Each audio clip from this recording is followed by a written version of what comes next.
Días 34 al 115 del año 1 DC. Me puse morena y me pelé. Me puse morena, me pelé y después me puse after sun. Me puse morena, me pelé, me puse after sun y me volví a poner morena. Y planté un rosal en el jardín. Así es como me puse morena, porque a mí tomar el sol por tomarlo nunca me ha gustado. Así podría haber resumido los 2 primeros meses del nacimiento de Ruby. Pero bueno, también hice alguna otra cosa. Después del parto estuve haciendo lo que tenía que hacer, ser buena madre y buena hija. Despejé mi estudio de todo el material acaparado para trazar la ruta de rotulador rojo. Lo guardé en cajas, las sellé con cinta americana y las etiqueté como los viajes de Chris. Luego taché los viajes y puse el viaje, porque siempre era el mismo. Después taché de Chris y finalmente taché el viaje. Me costaba mucho etiquetar todo aquello, ponerle nombre. Mejor así, un borrón, un tachón en mi vida, porque ya se acabó aquella fiebre. Era normal que me hubiera pasado. El estrés, el susto, el miedo a lo desconocido. Pero el nacimiento de Ruby me había devuelto a la vida. Había estado en un limbo, a medio camino entre los vivos y el muerto, Chris o Christ. Celebremos el nacimiento de Ruby. Ella nos guió al lado positivo de la vida, el lado luminoso. Dormía bien, comía bien, sonreía todo el rato. Era la justa recompensa por el sufrimiento padecido. Todas las mañanas salía a correr. Me llevaba a Ruby en una silla deportiva, Baby Jogger, de 3 ruedas y muy ligera que me había regalado Tricia, la hermana de Chris. Empecé corriendo 4 kilómetros, que fui ampliando a medida que cogía fondo hasta llegar a los 10. Curiosamente, el diámetro de Robin Island. ¿Me estaría preparando para algo inconscientemente? A mediodía íbamos a clases de yoga, Mami and Me, ideales para reconectar con el cuerpo mientras disfrutabas de tu bebé. Y por las tardes hacía gimnasia abdominal hipopresiva para rehabilitar perineo y suelo pélvico. Recuperé mi figura bastante rápido. Siempre tuve un buen físico, muy agradecido. De vez en cuando me sorprendía a mí misma pensando que en algún momento debería rehacer mi vida sentimental. Pensamiento que me provocaba mucho rechazo y tristeza. Pero lo cierto es que tenía 33 años, era joven y venía de una estirpe longeva. Si no había más sobresaltos, me quedaban en torno a 2 tercios de mi vida. Por lógica iba a haber más hombres. Echaba mucho de menos querer y que me quisieran.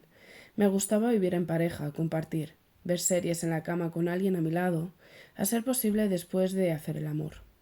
Pero me revolvía el estómago pensar en alguien que no fuera Chris en todas estas circunstancias.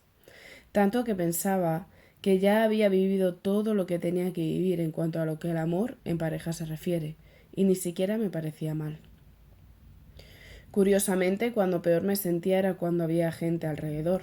La burbuja de emergencia que me había construido había hecho costra, me alejaba, me producía una sensación de irrealidad. Al principio era necesaria, pero ahora no podía derribarla.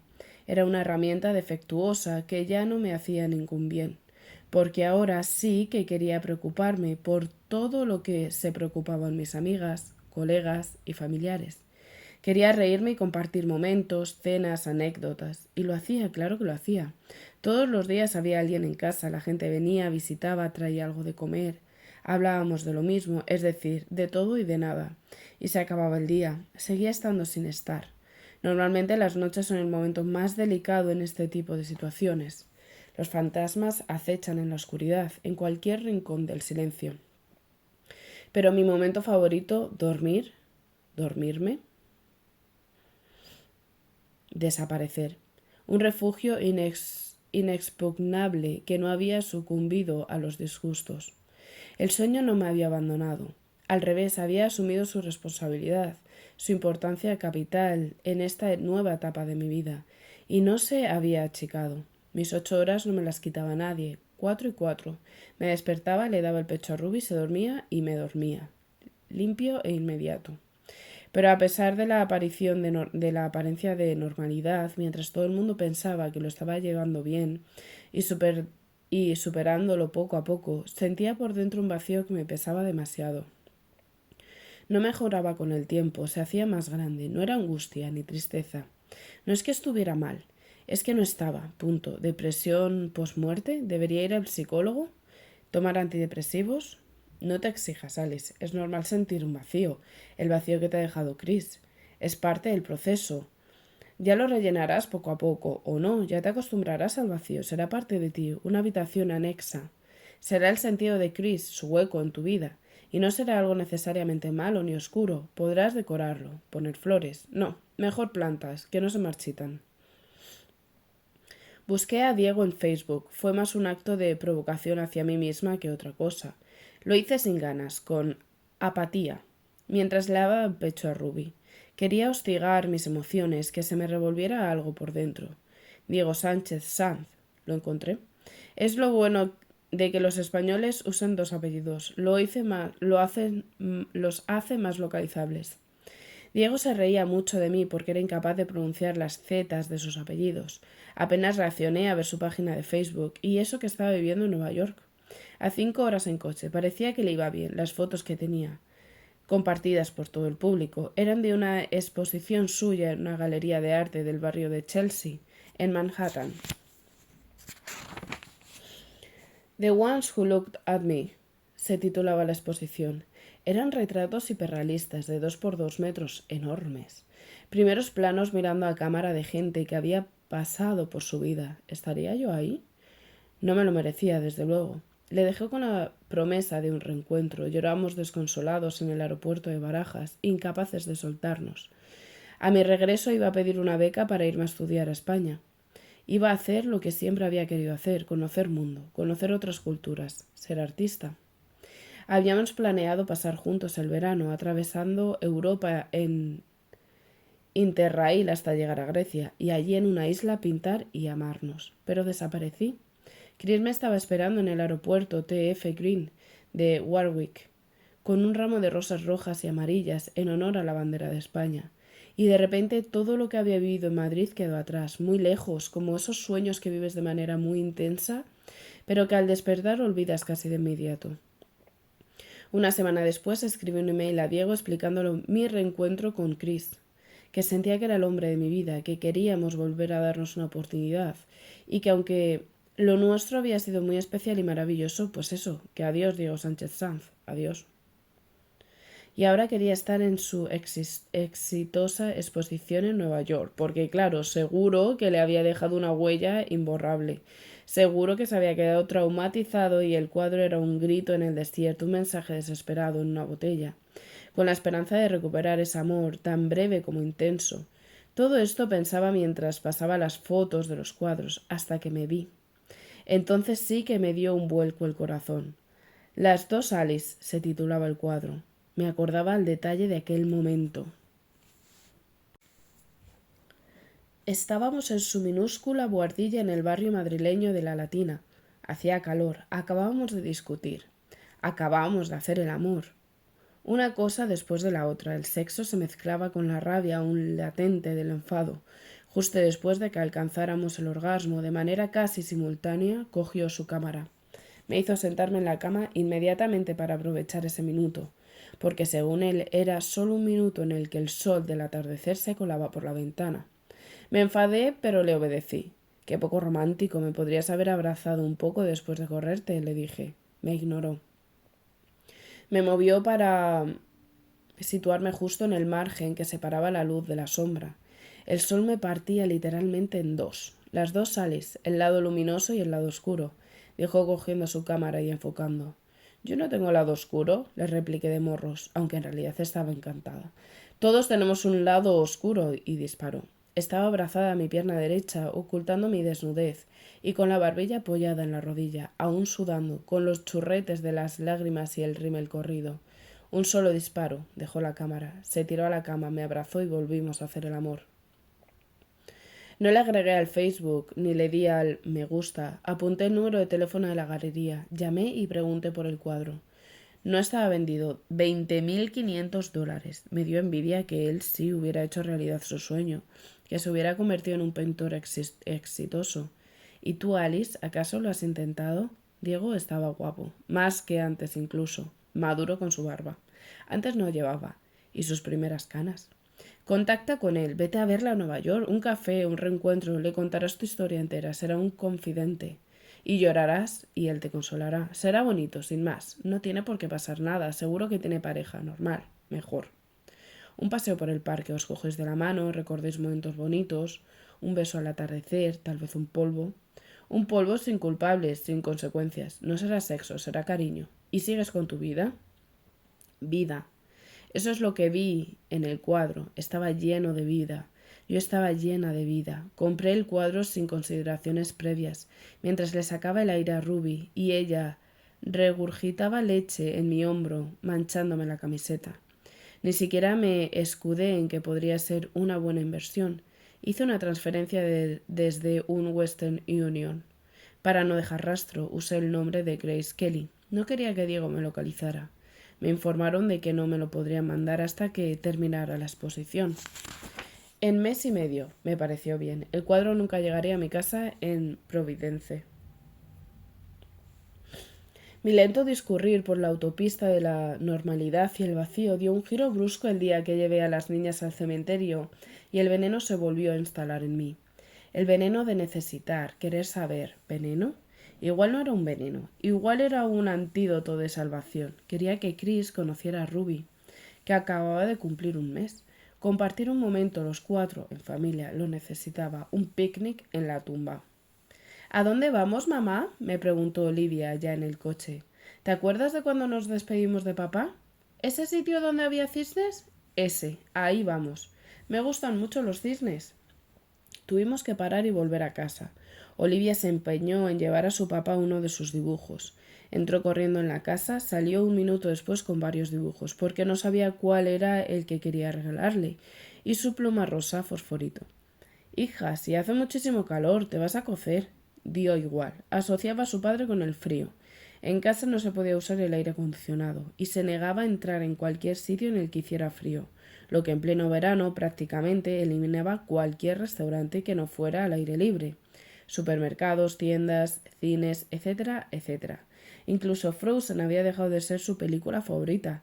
La había dejado de ver cuando las navidades anteriores la veía en bucle y soñando con ser la princesa Elsa. ¿Qué iba a ser de ella, de nosotras, a partir del otoño? ¿Se la habría pasado para entonces? Haciendo honor a su nombre, el cementerio de Swan Point tenía un precioso lago con patos y cisnes. Allí estaba enterrado Chris, en una parcela comprada por su familia, junto a su abuelo Richard, ocupando el sitio reservado de manera natural para su padre. Su lápida no era una lápida al uso, sino una roca de mármol blanco sin pulimentar, que precisamente le había regalado su difunto abuelo. Era marmolero y se la dio junto con un cincel y un martillo para que le fuera dando forma a lo largo de los años, para esculpir sus sueños, pulir sus ideas, liberar frustraciones, para reflexionar, tomar decisiones, machacar sus miedos. Era una roca multiusos, una roca que le ayudaría a forjar su carácter. Chris estaba muy apegado a esa roca, la tenía en el jardín de la casa de sus padres, y en cuanto nos casamos y nos mudamos a nuestro actual hogar fue lo primero que se llevó. Acudía a ella para espantar lo malo y celebrar lo bueno. Su roca era su tótem, su oráculo, su confesionario, su mascota, su fiel compañera. Chris era un animal de costumbres y todos los días pasaba un rato en su roca. Ojalá pudiera hablar. Algo me dice que la roca sabía cosas que yo desconocía. Es más, confieso que tras su muerte estuve repasándola minuciosamente para ver si encontraba alguna pista esculpida en alguna de sus cuencas. Puse un mantelito a los pies de la tumba, sándwiches, refrescos, chuches variadas y el oso apestoso. Olivia con el plumas puesto y sudando como un pollo pintando otro dibujo. Decidió que ninguno de los que había llevado valía. Yo le daba el pecho muy discretamente a Ruby. La poca gente que pasaba nos miraba con una sonrisa entre la pena, la ternura y la extrañeza. Mientras estábamos allí pensé, si yo le echo de menos, alguien más puede echarle de menos. Clic. Veneno, antídoto, furia, curiosidad, tortura, diversión, vacío, plenitud. La locomotora volvió a ponerse en marcha. ¿Qué hacía Chris en la isla?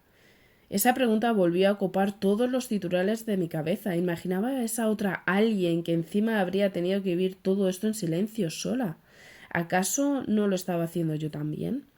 Querría ir a verle, necesitaría ir a llorarle, a despedirse, porque estaba dando por hecho que había otra. En el secreto, misterio, mentira de Chris se escondía una doble vida, un romance, un amante, una historia con otra mujer. Tal vez alguna de ellas con las que se lió en nuestro paréntesis de 6 meses en la universidad. Olivia terminó su dibujo, su padre a lomos de un cisne volando entre las nubes y nosotras tres saludándole o despidiéndole desde la tierra. Pero esto no era lo que yo veía, era lo que ella contaba que había dibujado. Yo veía una jirafa suspendida en el cielo con un gnomo en su chepa y 3 ratas rabiosas con diferentes afilados de tierra, mirando hacia arriba, como si estuvieran esperando a que la gravedad devolviera el suelo a sus presas para devorarlas. Mis esperanzas de tener una hija superdotada quedaron completamente disipadas. A esas alturas el piano blanco del salón tenía termitas de indiferencia carcomiéndole las teclas. Bueno, aún me quedan un par de días para devolverlo, pensé. Dimos de comer a los restos de los sándwiches a los cisnes, a pesar de que estaba prohibido alimentar a los animales, y nos fuimos. Unos días después, aprovechando que los padres de Chris se llevaron a Livia un fin de semana a ver a unas primas segundas de su edad que vivían en Berlín, Vermont, volví a la tienda de espía Night Eyes. Antonio me reconoció nada más entrar. Llevaba a Ruby en una mochila portabebés, tipo canguro, con su cabecita apoyada en mi pecho, escuchando mis latidos, los que la habían acompañado durante su gestación, el sonido de estar en casa. Rubia, alegría verte. ¿Ya tenía hija? ¡Qué enhorabuena! ¿Cómo llamarse? Preguntó bajando la voz y haciendo un gesto de silencio al advertir que Ruby estaba profundamente dormida. Era como si entendiera que mamá estaba tratando de un asunto importante y no quisiera molestar. Hola, Antonio, se llama Ruby. ¿Debería haberle dicho otro nombre? Anda ya, Alice, no seas paranoica. Igual bonita que madre. Gracias. ¿Y qué quiere? ¿Más grabación cámara seguridad? No, ahora quiero comprar una cámara. Ah, muy bien. Toca tu turno espiar. Pasar acción. Sí, más o menos. No será marido. Espero no sea típica historia marido tiene cría y pierde interés. Sé fijar en otras. No puedo creer a alguien engañar mujer bella como tú.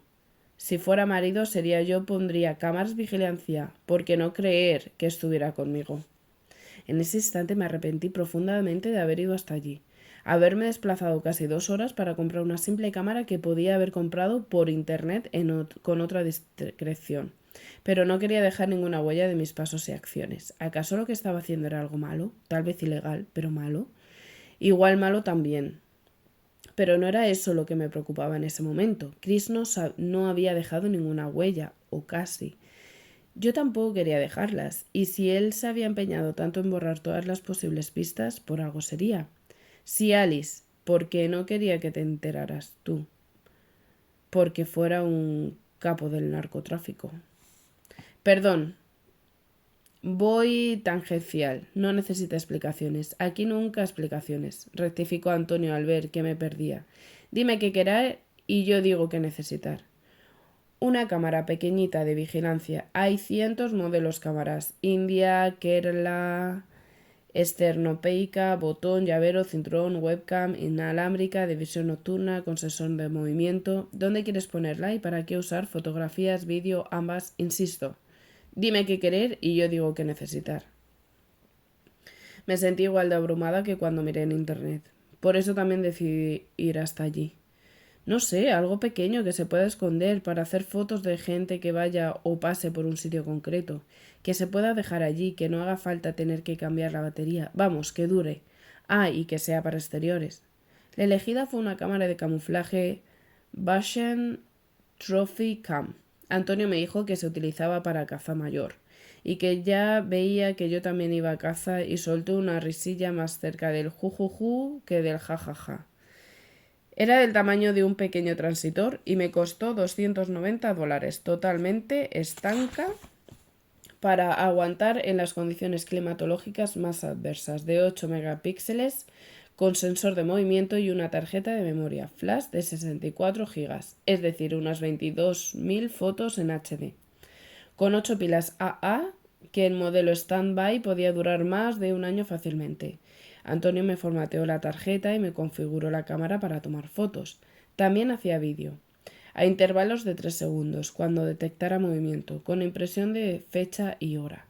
Así no escapa ningún bicho con cuernos, me dijo Antonio. Pensé que decirle que todo caso la de los cuernos era yo, pero me limité a sonreír levemente y pagar, al contado, claro. En el coche me dije, vale, ya tienes tu juguete. Ahora te vas a casa, te lo piensas un poquito y... Y así quedó mi diálogo interno, porque había decidido ir directamente al cementerio a colocarla. Cada día contaba, a lo mejor ya había estado la otra llorándole. Frente a la tumba de Chris había un arbusto de hoja perenne bastante tupido y con ramas sólidas. Esperé a que pasara el vigilante, que sueña con que algún día los muertos resuciten y emerjan de sus tumbas para darle sentido a su triste y aburrido trabajo. Me saludó cordialmente con un gesto, le saludé de vuelta. Se fue y me acerqué al arbusto. La cámara llevaba un clip para facilitar su colocación. Situé el cochecito de Ruby, con ella durmiendo otra vez para no interrumpir la misión de su madre. El lado de la tumba para tener una referencia que me ayudara a encuadrar, pero no me convencía. El cochecito era muy bajo, no me vale. Un adulto es más alto, farfullé. Miré alrededor, vi un rastrillo 3 tumbas más allá. Lo cogí, lo coloqué dentro del cochecito en posición vertical, con mucho cuidado de no tocar ni despertar a Ruby. Me coloqué al lado, bien, más o menos a mi misma altura. ¿Habría buscado una mujer parecida a mí? ¿O todo lo contrario? ¿Por qué te empeñas en que haya otra mujer? Demasiado tópico. Es que nosotros éramos tópicos. En el buen sentido al menos. Y ahora voy a descubrir si también en el malo. Volví al arbusto y encuadré. Agité y zarandeé la rama para asegurarme de que la cámara estaba bien sujeta. Perfecto, no se descolocaba. Activé la cámara y así quedó inmortalizada la primera de las miles de fotos que estaría por llegar. No sé muy bien en qué momento decidí mudarme a la isla. Tal vez fue justo después de colocar la cámara de camuflaje Bushnell Trophy Cam en el cementerio. Esa ráfaga de adrenalina que me surfeó todo el cuerpo al apretar el botón y hacer la primera foto de prueba. Ese sentimiento, ese sentirme despierta e interesada por algo, viva. En efecto, parecía más un antídoto que un veneno. O tal vez fue al cabo de un par de semanas, cuando después de ir todos los días al cementerio, modificando la ruta de mi carrera diaria para pasar por ahí, a revisar compulsivamente las fotos de la cámara de camuflaje sin obtener nada ni de lejos interesante. Me frustré y me di cuenta de que no podía esperar a que la persona viniera. Tenía que ir yo a buscarla, a la isla. O tal vez fue mucho antes, cuando descubrí la isla y me había limitado a dilatar el momento de la verdad. O puede que fuera cuando tuve allí a Ruby, entendiendo aquello como una señal divina que me señalaba el sitio donde debía criarla, aunque lo más probable es que fuese consecuencia de la suma de todas ellas, como casi todo en la vida y sobre todo en la muerte. Tal vez porque no quería admitir mi necesidad, deseo de darle un vuelco a mi vida y abandonar la autopista del vacío, o por miedo a que me pillaran, a que solo por el mero hecho de cultivar el pensamiento mi madre me pudiera pillar, aunque el experto en leerme la mente era mi padre, así que apelotoné en orden cronológico en mi mente todos los pequeños y grandes pasos que iba dando hacia mi nuevo destino. Parecía un giro brusco, un cambio de dirección, súbito, espontáneo, como si todo hubiera ocurrido en 3 días.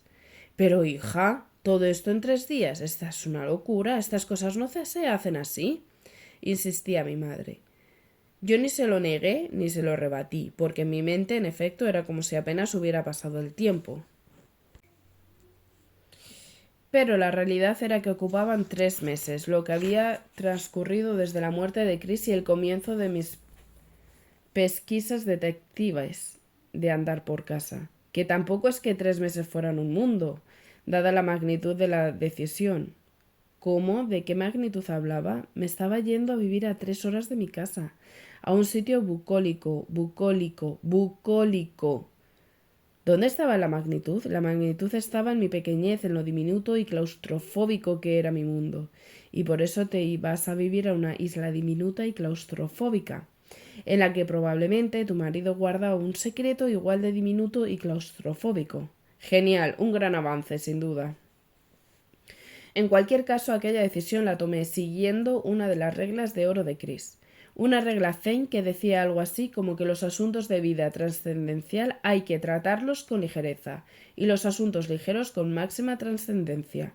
De esta manera, en los 2 meses posteriores al nacimiento de Ruby, mientras trataba de llevar una vida normal, me ponía morena, corría, iba a clases de yoga Mami en mí y rehabilitaba el perineo. Pues eso.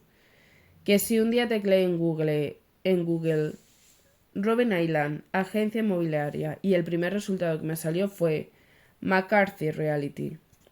Que si el otro día llamé y quedé con Miriam McCarthy, la dueña de la única agencia de la isla, y al verme con Ruby en la mochila porta bebés, a todo cabo se me dijo, eres la pelirroja que puso un pie en la isla y dio a luz, ¿no? Y yo asentí y ella añadió, ya eres famosa en Robin Island. Normal que te quieras venir a vivir aquí. Y yo sonreí, le estreché la mano y le dije que mi nombre era Alice Dupont y que de momento solo quería echar un vistazo y que en todo caso, si alguna me gustaba, solo la querría alquilar por un año. Y Miriam me explicó que allí no hay viviendas de alquiler, que aquella isla es como una cooperativa de vecinos que tomaron por unanimidad la decisión de prohibir alquilar o subalquilar ninguna casa para preservarla del turismo. Solo hay una inn con 6 habitaciones y fomentar un sentido puro de comunidad, de convivencia armoniosa en paz e intimidad. Y para que no se despoblara y se convirtiera en una isla fantasma durante los inviernos.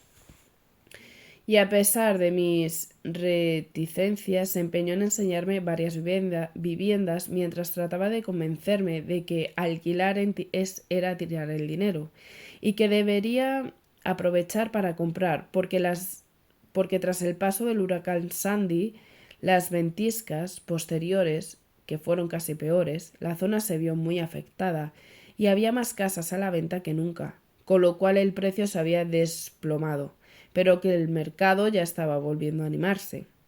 Que si otro día fui al registro civil y recuperé mi apellido de soltera, Dupont, cosa que me hizo sentir pero que muy ruin, pero lo consideré necesario si quería pasar desapercibida en la isla sin contaminar las pistas o los posibles contactos motivos de Chris. Que si otro día busqué colegio donde matricular a Olivia cerca de la zona y me enteré de que hay uno muy bueno en Nantucket, en el Nantucket Lighthouse School, y que un pequeño hidroavión recoge a los niños todas las mañanas y lo lleva allí como si fuera un autobús escolar.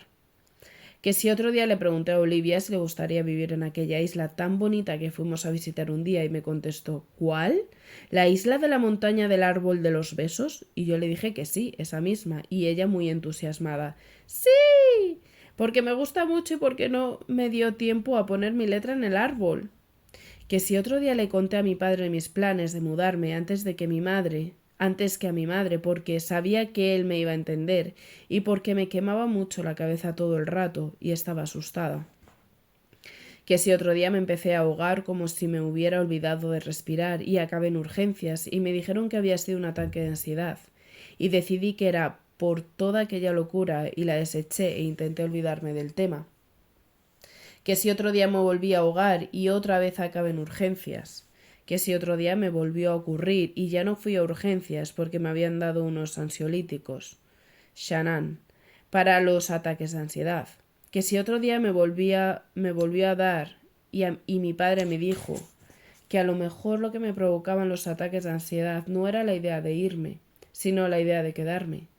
Hija, tú no eres el capitán Ahab, ni Moby Dick, tú eres el joven Ismael.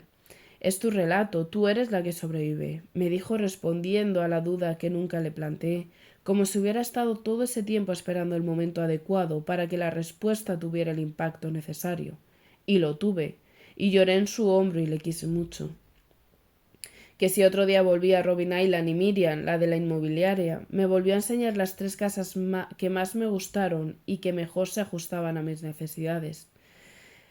Tras una obsesiva revisión de todos los detalles, y me enamoré definitivamente de una de estilo victoriano, con 2 plantas más desván, 3 dormitorios, 2 cuartos de baño, jardín y un porche con vistas a la playa. Y a Miriam le pareció fenomenal porque estaba al lado de su casa y le encantaba la idea de tenerme de vecina. Que si otro día me llamaron de la Galería de Arte del barrio de Chelsea, en Manhattan, para decirme que ya había terminado la exposición y que me iban a enviar el cuadro de Diego. Que si otro día Miriam me llamó para decirme que le habían hecho una oferta por la casa que tanto me gustaba y yo pensé que era un farol, pero acabé tomando un chanán por miedo a perderla.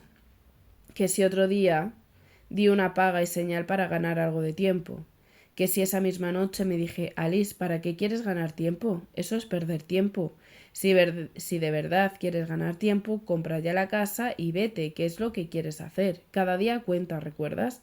Cada día que pasa es más difícil resolver un misterio, secreto, mentira. Que si al día siguiente me planté en el banco para avisarles de que necesitaba hacer una cuantiosa retirada de efectivo. Que si 2 días después, lo que tardó en banco en atender mi petición, compré la casa en Robin Island pagando $785.000 al contado y no me dio ningún ataque de ansiedad. Ligereza, ligereza, ligereza. En parte porque me agarré como un clavo ardiendo a una frase que me dijo Miriam, al tiempo que me guiñaba un ojo. En un año te aseguro que valdrá como mínimo entre 9.000 y 1.000.000, 900.000 y 1.000.000. Eso sí que es una buena inversión, vecina. Que si ese mismo día llamé a la Galería de Arte y les di la dirección de Robin Island, 44 Shuttle Road, para que me enviaran allí el cuadro. Y pensé qué bonito nombre la calle para vivir mi nueva vida, la carretera de mi refugio. Que si otro día se lo conté a mi madre y casi se muere del disgusto y se enfadó muchísimo conmigo, y más aún más con mi padre por haberme animado y sobre todo por no habérselo contado antes, porque seguro que se lo contaste antes que a tu padre, seguro. Que si otro día pensé en dar una fiesta de despedida y decidí que no quería airear demasiado que me iba y a dónde me iba. Que si otro día me planteé teñirme el pelo por aquello de que una pelirroja siempre llama más la atención, y no pretendía todo lo contrario, y al final decidí que no, entre otras cosas porque en la isla ya era conocida como la pelirroja que puso un pie en la isla y dio a luz.